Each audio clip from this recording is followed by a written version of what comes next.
आता आपल्या आवडत्या मालिकेचे संपूर्ण भाग मालिका प्रसारित झाल्यानंतर लगेचच पाहू शकता फक्त सन नेक्स्ट वर. भारतातील प्रेक्षकांसाठी मोफत सेवा. हो हो हो, उद्याची अपॉइंटमेंट नक्की.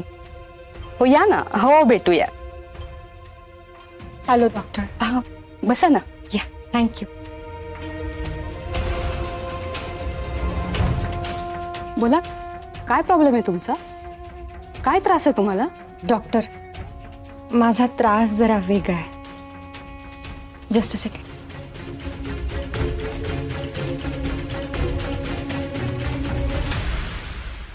ही फाईल चेक कराल प्लीज?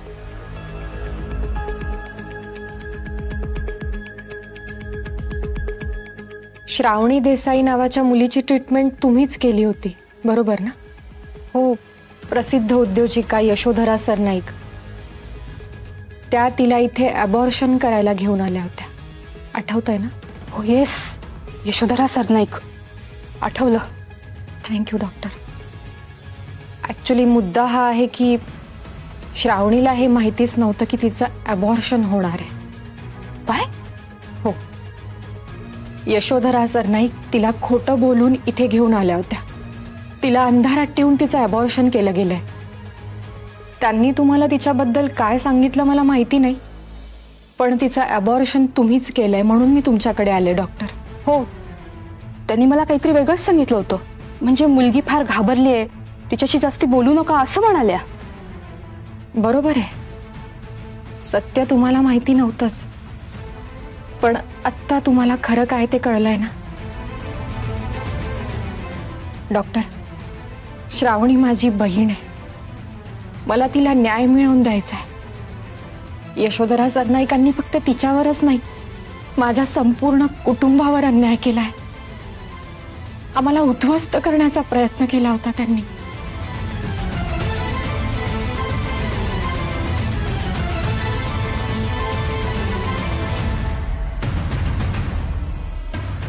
डॉक्टर, मला तुमची मदत हवी आहे. तुम्ही आमच्या घरी येऊन सगळ्यांसमोर हे सांगायचंय की तुम्हाला यशोधरा सरनाईकांनीच श्रावणीचं अबॉर्शन करायला सांगितलं होतं. काय?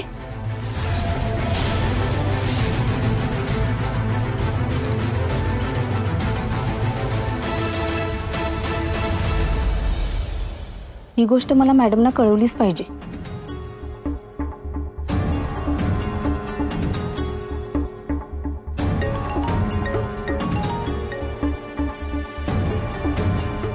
हॅलो मॅडम, मी पूजा बोलते. कोण पूजा? वात्सल्य नर्सिंग होम मधून. ओळखलं ना मॅडम? श्रावणी देसाई अबॉर्शन केस.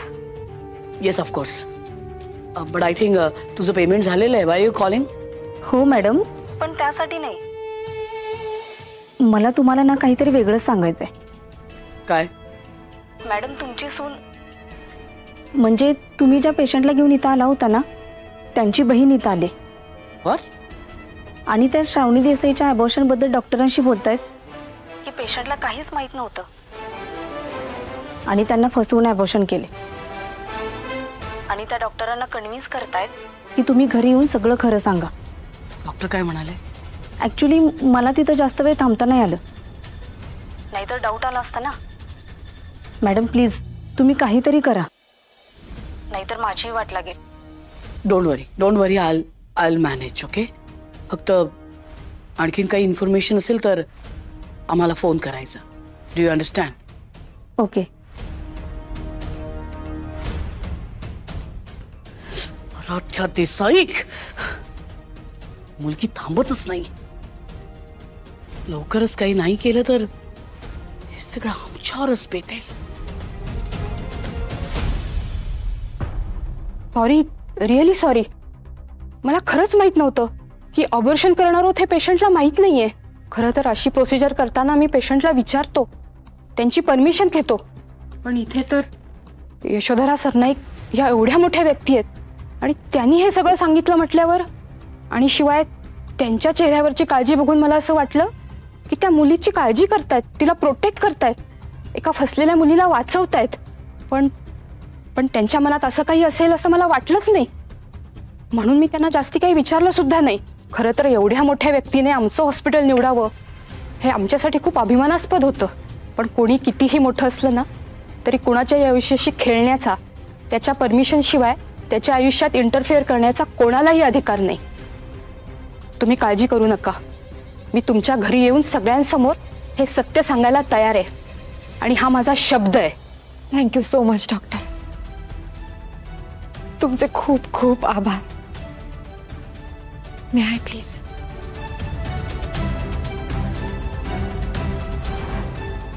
ही फाईल तुमचा खरा चेहरा जगासमोर आणे. यशोधरा सरनाईक. डॉक्टर, तुम्ही संध्याकाळी याल ना? मी ॲड्रेस मेसेज करते. हो नक्की. थँक्यू पुन्हा एकदा.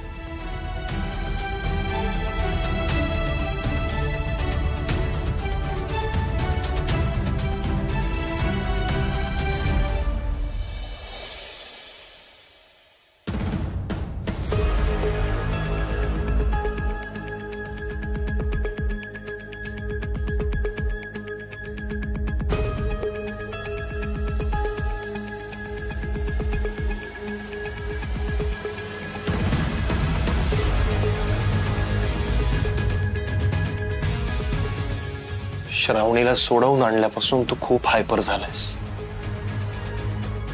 हे बघ, आपल्या घरी आधीच खूप गुंता झालाय आणि हे असं करून तो गुंता कमी होणार नाही, उलट वाढत जाईल. उलट गुंता सुटतोय श्रेयस. तीच माझी श्रावणी हे कळल्यापासून बऱ्याच प्रश्नांची उत्तरं मिळाली मला. पण तिची अवस्था बघवत नाहीये रे. तिला बोलता येत नाहीये. माझ्यामुळे काय काय सहन करावं लागतंय बिचारीला. मम्मा असं काही करतील मला वाटलं नव्हतं कधी. तुला सांगतो, मला असं डोकं फोडून घ्यावं असं वाटतंय. अक्षय, श्रेयस तुला सांगतो, अगदी अनएक्सपेक्टेडपणे श्रावणी माझ्या आयुष्यात परत आली. तिला आता पुन्हा काही झालं ना तर मी माझ्या जीवाचं काहीतरी करून घेईल. अक्षय प्लीज प्लीज, हे बघ, इकडे बघ, माझ्याकडे बघ. हे बघ, तू असा हायपर होत राहिलास ना तर तुलाच काहीतरी होईल अशी भीती वाटते मला. या सगळ्यात तूच माझ्या बरोबर आहेस. हे बघ, मला कळतंय श्रावणीची तुला काळजी वाटते. ती आता अचानक तुझ्या आयुष्यात परत आली आहे आणि ती बिचारी अशा अवस्थेत आहे की ती तुझ्या कुठल्याही प्रश्नांची उत्तरं देऊ शकत नाहीये, म्हणून तुझी जास्त तळमळ होते. कळतंय मला.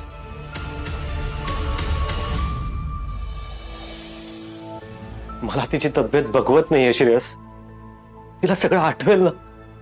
मीच तिचा अक्षय हे तिला कळेल ना. श्रेयस, तुला नाही माहित तिला कशा अवस्थेत ठेवलं गेलं होतं तिथं.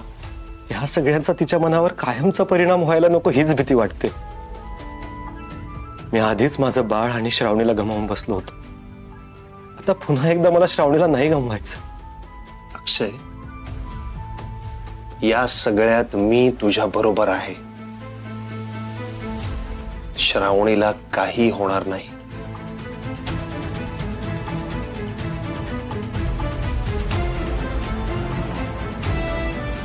आपण दोघं मिळून काळजी घेऊ तिची.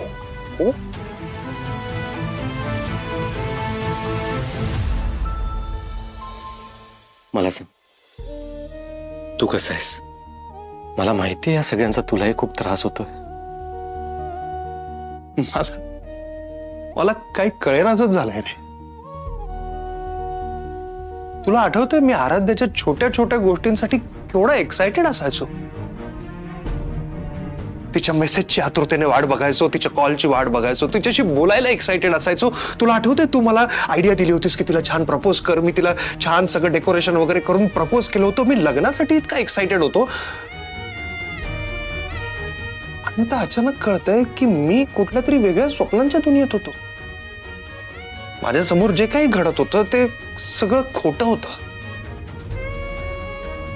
म्हणायला आपण मॉडर्न वगैरे आहोत रे, पण लग्न ही पवित्र गोष्ट आहे आपल्यासाठी. माझं लग्नच खोट्याच्या आधारावर झालंय तर मी ते पुढे कसं निभावू? प्रेमाचा तर काही प्रश्नच येत नाही. माझा आता कोणावरच विश्वास राहिला नाही. तुला माहितीये, मला सतत असं वाटत राहतं की माझ्या मनावर कसला तरी ओझा आहे. माझ्या पोटात सतत खड्डा पडतोय. मला ना त्रास होतोय त्याचा. कळतंय मला, पण ही मनाची लढाई. तुझा त्रास कमी करू नाही शकत मी, पण तुझी पावलं अडखळत असताना हात तरी घट्ट धरून ठेवू शकतो. तेवढं पुरेसं आहे माझ्यासाठी.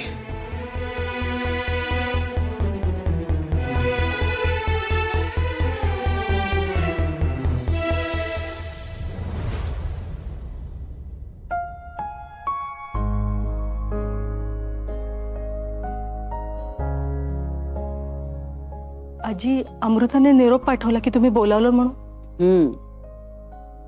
तुम्हाला जेवायला बोलावलं असतं तर तुम्ही आला नसता, म्हणून अमृताला सांगितलं त्यांना बोलावलंय म्हणून सांग. पण आजी, काही बोलू नका, मी मोठी आहे ना, मग माझं ऐकायचं. या जेवायला बसा. जेवून झालं की मी श्रावणीसाठी खिचडी केलीये, ती तिला नेऊन द्या. हो ठीक आहे. हो मी तुमची वाट बघते. हो तुम्हाला ऍड्रेस मिळाला बरोबर. Okay C you. आराध्या, आलीस बाळा, ये बस जेवायला. पण त्याआधी मला एक गोष्ट तुम्हाला सांगायची आहे. यशोधरा, तू आणि आराध्या दोघींना जे काही भांडायचं असेल ना, ते खुशाल भांडा. स्वतःला प्रूव्ह करायचं असेल करा. कोण काय करतंय, कोण काय नाही करत आहे याचा किस पडायचा असेल तर खुशाल पडा. पण कृपा करा आणि या घरातली शांतता हरवू देऊ नका. मी सांगते म्हणून ऐका माझं. माझ्यासाठी म्हणून या टेबलावर एकत्र आपण जेवायला बसूया. आई, हाच प्रेमाचा आणि अधिकाराचा शब्द हे घर मिस करत होतं.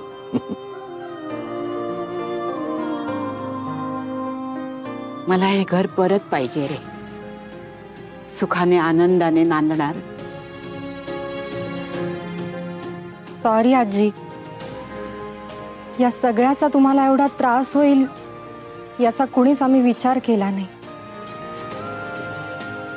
I am really sorry. चल जाऊ देते. ये बळा.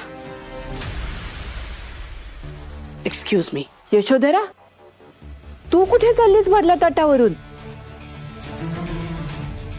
आई, असं वाटतंय की आता या घरात आमच्यापेक्षा बाहेरच्यानं जास्त महत्व आहे.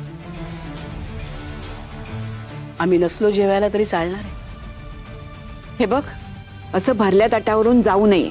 मुकाट्याने खाली बस बरं, खाली बस.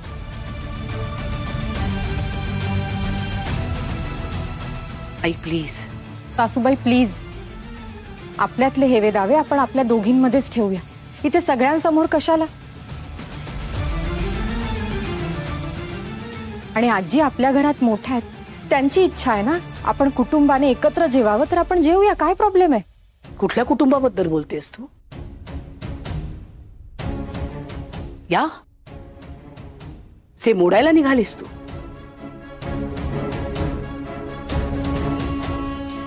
ज्या कुटुंबातल्या प्रत्येक माणसाला तू फसवलंस, गैरफायदा घेतलास, त्या कुटुंबाबद्दल. आमची आई, आमचा श्रेयस, हे सगळे भोळे आहेत ग. ते भुलतील तुझ्या वागण्याला, आम्ही नाही. अजूनही श्रेयसची बायको आहेस म्हणून या घरात आहेस, हे विसरू नकोस. हो मला माहितीये, मी श्रेयसची बायको आहे म्हणूनच या घरात राहण्याचा मला अधिकार आहे. पण हे दुसरं कोणी मला सांगण्याची गरज नाहीये. जर त्याला प्रॉब्लेम असेल ना तर त्याने तसं मला सांगावं. मी त्याच्यासाठी माझ्या आई बाबांना घेऊन हे घर सोडून जायला सुद्धा तयार आहे. नाही वहिनी, तू हे घर सोडून कुठेच जायचं नाही. अक्षय, प्रत्येक बाबतीत आपलं मत दिलंच पाहिजे असं काही नाही रे. जरा गप्प बस. यशोधरा, आई आता काय म्हणाल्या, ज्या गोष्टी करू नकोस ना नेमक्या त्याच गोष्टी तू करतेस. एक्सक्यूज मी, काय केलं आम्ही? ही फसवी मुलगी आर्ग्युमेंट करते ते नाही दिसत तुला? बास झालं. प्लीज प्लीज, बास झाला आता. माझ्या आजीला 2 घास सुखाने खायचे होते, त्यासाठी ती प्रेमाने विनंती करते सगळ्यांना, पण नाही, तुम्हाला तेही करू द्यायचं नाहीये तिला. श्रेयस थांब बाळा.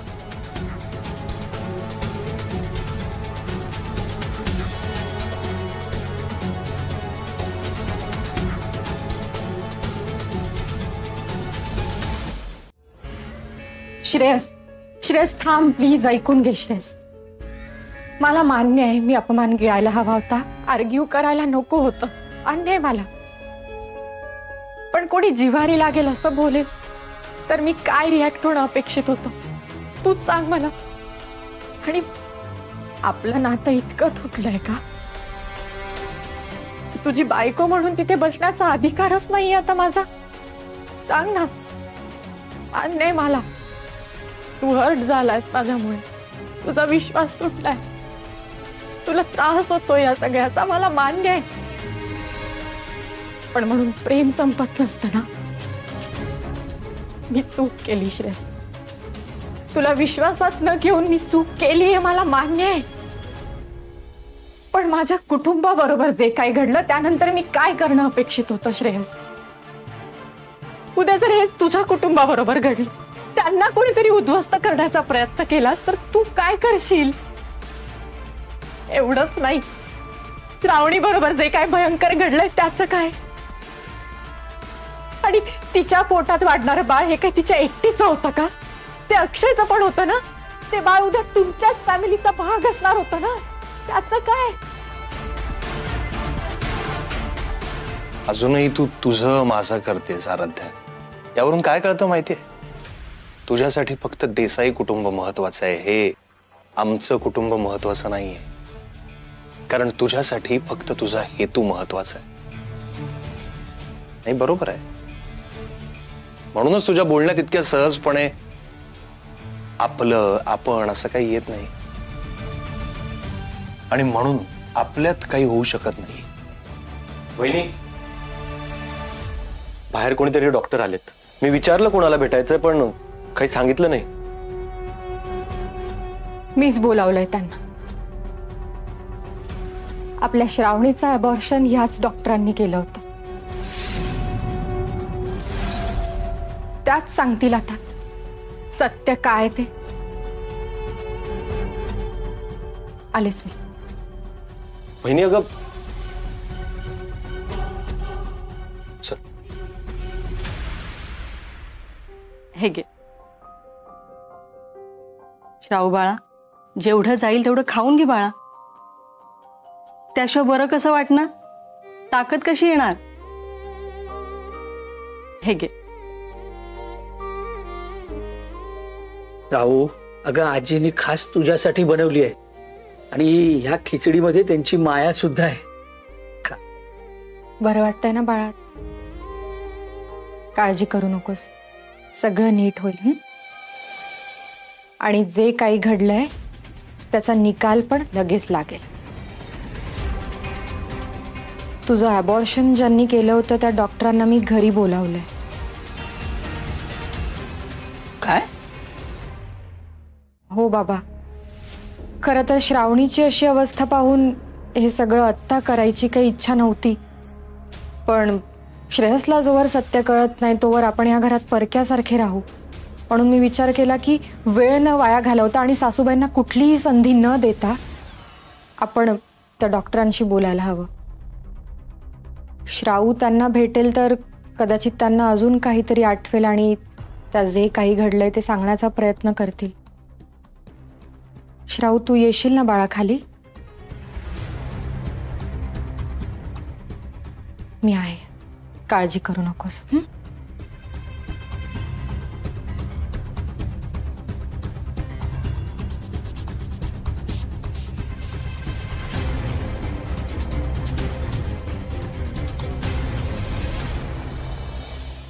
मॅडम, या सगळ्याची काय गरज होती? असं कसं आई, ही लोक लहान मुलांसाठी आणखीन एक विंग बनवतात हॉस्पिटलची, तेव्हा आमच्याकडनं फुल ना फुलाची पाकळी तुम्हाला देणारच.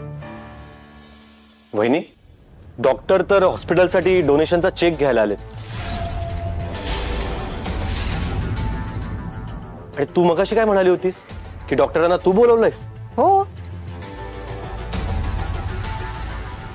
डॉक्टर आपलं दुपारी बोलणं झालं त्यावेळी तुम्ही म्हणालात ना की घरी येऊन सगळ्यांना जे काय सत्य आहे ते मी सांगेन. पण मग हे असं अचानक काय झालंय? म्हणजे तुम्ही इथे कशासाठी आलात तुम्हाला माहिती आहे ना? सगळ्यांना जे काय घडलंय ते तुम्हाला सांगायचंय.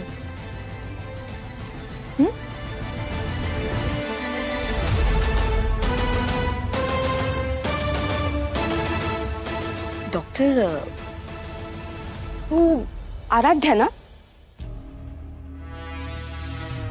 आणि ही तुझी बहीण श्रावणी देसाई? माझ्या क्लिनिकमध्ये आलेल्या लोकांना ना मी कधीच विसरत नाही. आणि तूच हिला घेऊन माझ्या क्लिनिकमध्ये तिचं अबॉर्शन करण्यासाठी आली होतीस ना?